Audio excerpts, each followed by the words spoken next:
欢迎来到 Go Go Go 哈巴，我是一姐。哎姐，最近啊一直在下雨啊，我快疯了啦！不但是得要穿得很厚重，而且呢全身常常湿哒哒的。如果没带伞啊就惨了，因为呢很容易淋雨哦。而说到淋雨，就是斗意，斗意就是淋雨的意思，没有错哦。但其实你知道吗？只要选对配件啊，下雨可以很时尚哦。像现在我知道有碎海啊，它做成靴子的形状，碎海就是雨鞋了。哎，听你这么一说啊，我真的很想去买一双呢时尚的碎海哦。不过呢，另外我也发现了，像是呢杂椅现在也越做越有特色了。不但呢有的杂椅呢，它跟设计师合作，另外呢它也跟这个大衣哦做同一个色系，让你可以很好搭配衣服呢。杂椅啊就是雨伞哦，所以嘛，只要选对时尚配件啊，下雨天也可以很时尚。所以今天要教给大家一整句话呢，就是撑伞就不怕淋雨。这句话应该要说的是：徛杂的手唔扬斗意，徛杂的手唔扬斗意。今天Go Go Go哈发呢，就带大家来看看下雨天的时尚配件有哪些。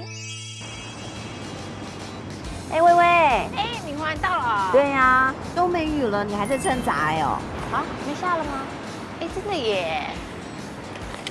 哎，你真的很怕斗意哈？啊，脚湿湿的不舒服啊。这给你，我们先坐一下，还有时间。好。薇薇，如果啊你真的很怕斗意啊，那你干嘛不穿睡海啊？睡海不好搭配啊。哪会？你看现在睡海做的跟靴子一样，很好穿搭。你穿蛮好看的耶。说到穿搭，我觉得现在雨伞也可以跟衣服做搭配。对呀，现在的杂椅越做越时尚，而且都很轻便哦。哎，说到杂椅，还真的露意了耶。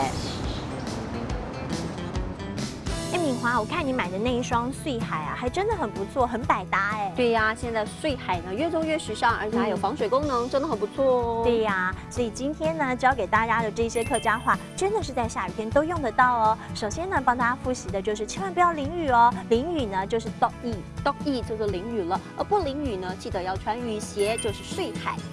碎海啊很重要啊。除此之外，下雨天不能少的当然就是杂椅，杂椅就是雨伞。杂椅就是雨伞了，没错。提醒大家哦，下雨记得要带雨伞。所以今天要帮大家复习的一整句话呢，就是撑伞就不怕淋雨。这句话应该要说的是：徛杂的手唔扬斗意，徛杂的手唔扬斗意。今天Go Go Go哈发就告诉大家怎么样做一个下雨天里面的时尚达人。我们下次见，拜拜。